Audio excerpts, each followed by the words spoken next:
सुरक्षा एजेंसियों के सूत्रों के हवाले से बड़ी खबर सामने आ रही है, जहां जांच एजेंसियों के निशाने पर पाकिस्तानी आतंकी हैं और कश्मीर घाटी में बड़ी संख्या में सक्रिय पाकिस्तानी आतंकियों की तलाश में लगातार जो जम्मू कश्मीर पुलिस है, सेना है और सुरक्षा एजेंसियां हैं वो लगी हुई है।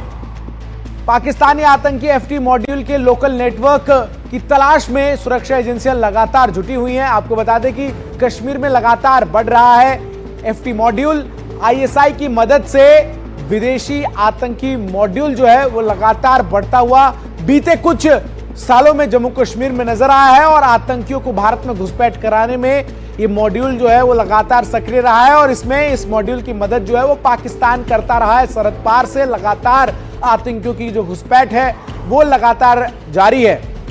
सीधा मैं श्रीनगर का रुख करता हूं। मेरे सहयोगी मुकेश सिंह सेंगर तमाम जानकारी इस खबर से जुड़ी हमारे साथ साझा करने के लिए इस वक्त जुड़ चुके हैं। मुकेश, ये जो एफटी मॉड्यूल है ये क्या है और किस तरीके से घाटी में बीते 1-1.5 साल में जितनी बड़ी आतंकी वारदात हुई है उसमें इस मॉड्यूल की सक्रियता नजर आती है?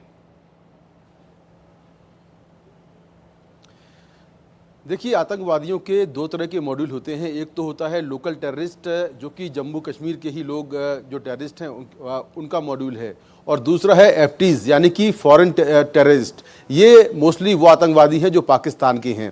तो जो अभी डेटा मिला है मुझे जम्मू कश्मीर पुलिस से, उस डेटा में एक बात निकलकर सामने आ रही है कि पिछले कुछ सालों में जो लोकल टेररिस्ट हैं वो लगातार कम हुए हैं और विदेशी टेररिस्ट यानी कि जो फॉरेन टेररिस्ट हैं वो लगातार बढ़े हैं। और ये टेररिस्ट जो है, इसमें सारे टेररिस्ट जो है वो पाकिस्तानी हैं। ये बात भी जांच में निकलकर सामने आ रही है।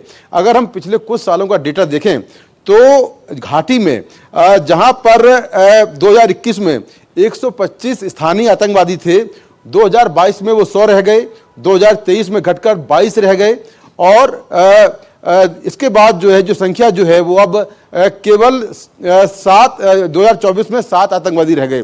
तो अभी जो लोकल टेररिस्ट एक्टिव है घाटी में वो केवल 10 से कम है, यानी कि जो लोकल टेररिस्ट हैं वो 10 से कम है, लेकिन जो फॉरेन टेररिस्ट हैं वो कहीं ज़्यादा हैं। इसकी वजह यह है कि जब से सुरक्षा बलों ने आतंकवादियों के खिलाफ कार्रवाई तेज की है, खासतौर से लोकल लेवल पर जो फंडिंग बंद कराई है, उसके चलते जो लोकल लोग हैं वो आतंक की तरफ कम आ रहे हैं।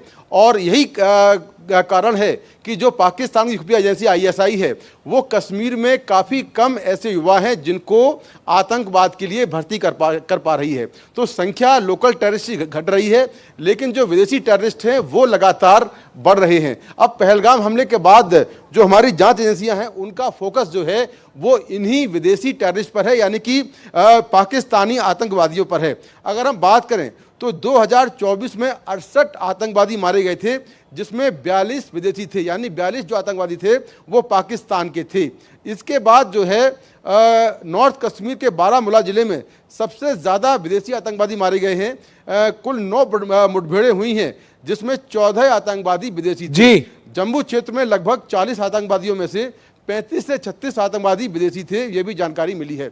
तो अभी पहलगाम हमले के बाद जिस तरह से नाम सामने आ रहा है कि इसमें 2 पाकिस्तानी आतंकवादी शामिल हैं, जिसमें हासिम मूसा है और अली भाई है, ये भी पाकिस्तानी आतंकवादी है जिन पर 20-20 लाख। और मुकेश, इसमें अहम ये भी है कि ये जो एफटी मॉड्यूल है, फॉरेन टेररिस्ट मॉड्यूल, ये लगातार टारगेटेड किलिंग्स को अंजाम देता हुआ बीते कुछ सालों में नजर आया है, जिसमें गैर कश्मीरियों और जो हाल ही में पहलगाम में हमला हुआ उसमें तो किस तरीके से टारगेट करके हत्या की वारदात को अंजाम दिया गया वो पूरी दुनिया ने देखा है।